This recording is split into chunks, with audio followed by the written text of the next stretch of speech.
to another episode of Cave Creek Presents Inside the Gig, highlighting one of the many talented artists who entertain in the town of Cave Creek, Arizona.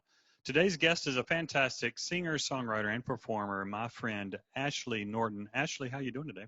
I'm doing well. How are you, Kevin? I'm doing pretty well for Sunday. I just want to ask you a few questions to give people an idea of who you are as a performer. They've heard your work, but maybe they haven't had a chance to interact with you. So how did you get started as a songwriter? I started writing my own songs when I was pretty young. I think I was 14. You know my Aunt Millie Hmm. Davis. I do. So she took me to get a guitar for the first time. Her and my mom came too, and she was always this brilliant star in my mind when I was a kid, Hmm. especially, my Aunt Millie, the singer, and that's all I wanted to do. So when I turned 14, she took me to, I can't remember the name of the shop, and I bought a Seagull, and I took it home, and I kind of taught myself and took a couple of lessons, and then I immediately started writing my own songs and my own Nice. music, and they were not very good. So, surprise, surprise. Well, that my personal fear in writing songs, which is why I haven't written songs, is that I will write a bunch of really bad songs. Matter of fact, I interviewed Eddie Roswell earlier, and I remember a couple of years ago I said, I'm just concerned that the first couple of songs I write will be really terrible. And he said, don't underestimate yourself. The first 100 you write will be terrible, or something like that. Basically, you're gonna fail a lot if you're a songwriter. So you got through that as a teenager. Yeah, I got through. I mean, I still write terrible songs, and guess what? You guys don't hear them. They just go in my pocket, and there they stay. And sometimes I like writing terrible songs because I'll revisit them later and go, you know what? I like this line, and I like that line. That was a throwaway song, but let me bring that back, and then I'll write something great with that. I ended up joining a band called Delcoa shortly after that, and with most of these guys, Jay Allen, Ethan Newman, Tony King, and Jay Poole. Right. And Delco was around for many years, and I wrote a lot of songs for and with them, along with Jay Allen. And um, and I kind of started getting more into the bar scene and playing and around Cape Creek and other parts of Phoenix and touring and recording more. And then I moved to Nashville in Oh, 2010 because I really wanted to dive headfirst into songwriting and just really hone my craft at that. So I spent many years in Nashville, about 4 years, and I wrote with everybody under the sun. I moved to town, and it's a funny town because you meet someone, and especially if they're a songwriter, you go, "Oh, cool, nice to meet you. You want to write a song together?"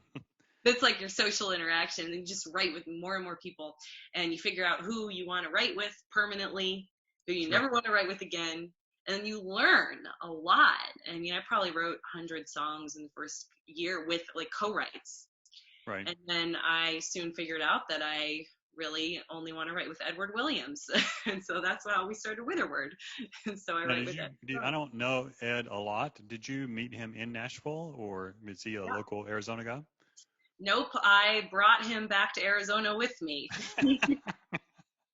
And now he's such a vital and important part of the Arizona music scene. But I met him in Nashville. He's from St. Louis, and he was running sound for me at some venues that I was working at, and he was also playing bass for me. And then we started Witherword, and we decided to tour with our songs, and we went on a permanent tour for about 5 years, and we would come back here a lot to Scottsdale, and he just really loved it. We picked up Stephanie, our violinist, Hmm. and she joined the crew, although she doesn't tour with us as much, but when we play locally around here, which Sure. is more often than anything anymore, then she plays with us. So yeah, Ed just really loved Scottsdale. He loved the music scene, and he really just dove right in. And one day he looked at me and he said, "I think I'm gonna stay in Scottsdale. I think I'm gonna move here." I was That's like, great. "You want So, to move so to my you home?" brought talent from St. Louis via Nashville to the Arizona music scene, and he's a great guy. I haven't talked to him a lot. Maybe I'll get a chance to do one of these with him in the future. But That's Yeah. fantastic. So I think the last time we crossed paths and you were playing, you were with Ed and the rest of the band, Witherword, at Janie's. Mhm. How has the whole band been holding up during this shutdown? We're doing a lot, actually. We are getting really creative, and that feels really good. So we've started this series called Songs from a Quarantine, Hmm. which is a spin-off of a series we had when we were touring called Songs from a Subaru. Because Okay. we actually we did that for a long time. We picked up a Subaru sponsorship when we went over to Europe, and we kept singing songs from inside of our Subaru and sending it to them. But this one is Songs from a Quarantine, and the way we do it is one of us, usually myself or Ed, will lay down a song and Right. record it, and then send it to the other person, who sends it to the other person, and they all somehow get back to me, and I edit it all together, and then we've created this live track, and we've been releasing those, which have been a lot of fun. And you can tell they've been getting crazier as they go along, so you can tell you could see the Well, let's process of let's losing our minds. let's not call them crazy, or let's call them more creative, more out Right. of the box creative than. You And I know, don't know that they're necessarily crazy.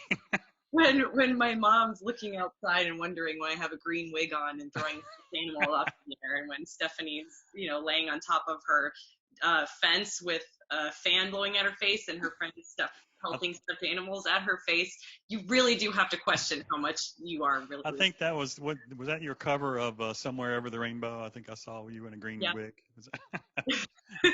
That was very fun, very very fun. So that kind of brings me to my next question. You've recently set up a Patreon account. I think you probably did that as a result of, like most full-time musicians, you have no place to be and no money coming in.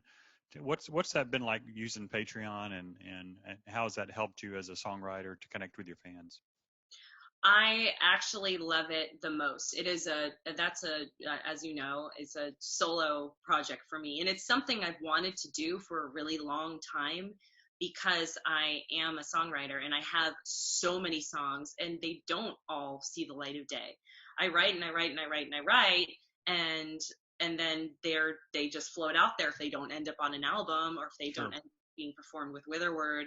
Then I just like, okay, well, what do I even do with this? So this is a wonderful platform for me to showcase the songs that I've written that have not seen the light of day. So it's stuff that most people don't know when they see me live or something like that. And also, I'm trying to make most of them new, right? So I write a song and I put it out there, and it's really interactive. Like, what do you guys think? Right. And I'm having so much fun with it. It's a way for me to feel connected with people.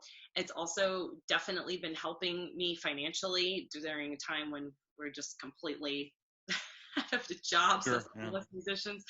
So that's been really helpful, and has really been forcing me out of my comfort zone with songwriting as well. I want to then thank you, Kevin, for being one of my patrons, and I being think one I of might have been your first patron, but I think you were, and I really appreciate it. and I'll be honest, I didn't know a lot about your music before becoming your first patron, but I just wanted to reward a singer who relies on gig money coming up with an alternative way to stay connected with the fans and to generate some revenue. It's very inexpensive, in my opinion. I think the value you're putting out there, I think give you $25 a month to be a patron, and that's the top level. I think probably every one of your fans would love to give you $25 a month. So I'm going to plug Patreon right now. I think it's the Vagabond Voice Yep. is your account, and I'll put a link when I post this up on Facebook. But if you want to get some inside scoop into songwriting and what Ashley's thinking when she's writing these songs, I mean, it's been very refreshing for me, because you're real and a person, and it's obviously not an overly packaged marketing gimmick. You're just, I'm going to play this song. I'm going to think about this. This is what I was thinking when I was writing it. So that's my plug for your channel and Patreon, or whatever we want to call it. Thank you. That's Oh, really nice. I'm absolutely. glad you're enjoying it as much as I am, because I'm having a blast with it. Yeah. Like I said, it's been a joy for me. I want to. I think I've apologized to you several times for not participating in some of your crazy projects as much as I want to. But you know what? If you're watching this video and you want to be part of one of Ashley's, let's call it overly creative videos, then go to our Patreon page and sign up for it. So I got a couple more questions for you. Um, you've played a variety of places in Cave Creek. How do you decide what songs to play? Is it based on the venue or how you feel that day or something else? A little bit of both. I am in charge of set lists, and let me tell you something. If I don't write a set list before the show, then we all stare at the huge list of songs going, what do you want to play? I don't know. What do you want to play? It's really uncomfortable for So you everybody. have to be the leader and say, we're doing this now. I write the set list. Sometimes we have our band mom Lisa, and she'll if she shows up, I go here and she writes it. But yeah, we tend I usually wait till I show up because I like to catch the vibe of the room. Sure. Who's here? Is it rowdy? Is it mellow? Did a lot of people show up to hear our music, or are we playing for a bunch of new people? Because all of that is going to determine the set list. Typically, if you're coming to a Witherword show, I know the songs you want to hear. Right. It's, a lot of them are originals and or the popular covers that we do that people like. So I'll Sure. definitely include those in there. But if we're trying to grab a new audience for the first time, I'll typically pick something, some more popular covers that are a little bit more hard hitting and danceable, and just really draw people in. Then I draw them in with so I'll do like a couple of those covers, and then I'll throw in an original, like, okay, you like that, how about this? And then So I don't want to. I told you I wasn't going to put you on the spot, but I'm going to put you on the spot and say, do it. if you see a room that wants to dance, what cover song are you playing? We will do uh, Chains by Fleetwood Mac. Oh, nice. Or we'll do Mrs. Robinson by Simon and Garfunkel. Hazy Shade of Winter. We do a lot of Simon and Garfunkel, so. That's great. No, that's fantastic. Yeah.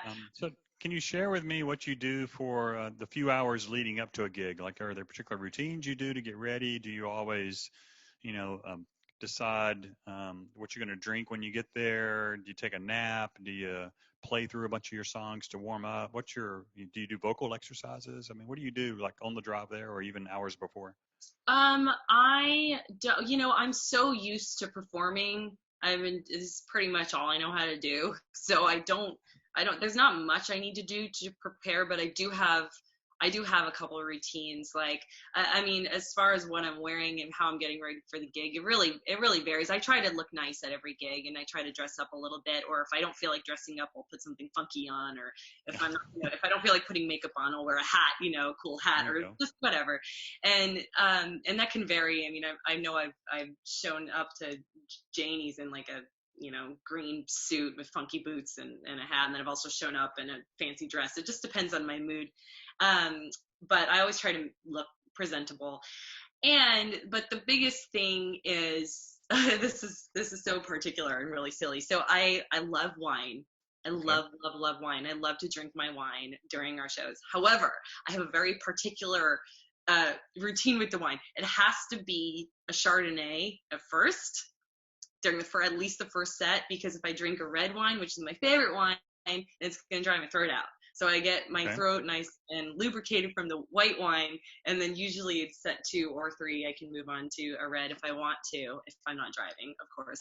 And also, I have to eat before a show. I have to. And I hear a lot of singers, and Ed's the same way. A lot of singers are the opposite. They don't like to eat at all before a show. But to me, lubricating your throat is a terrible term, but I don't know how else to put it. So you have to, and then you get everything nice and open, and it kind of like it really does clear stuff out. It depends on what you're eating. Like, a lot of people stay away from milk and cheese. I don't really need to do that as much, but I get it. And then also really oily things work for me. Like especially if it's an important show or a recording session, I'll grab a bag of potato chips. Oh, there you go. Or French fries. Who'd have thunk it? Who'd have thunk it?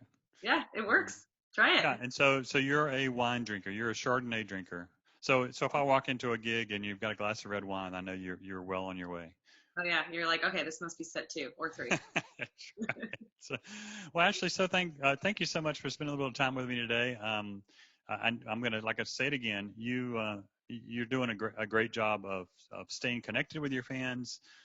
Patreon's been a great thing, and I'm going to encourage everybody to go check out Ashley Norton and her Patreon, The Vagabond Voice. I'll put links in this thing. Thank you so much, Ashley. Thank you, Kevin. It's See great ya. to see you.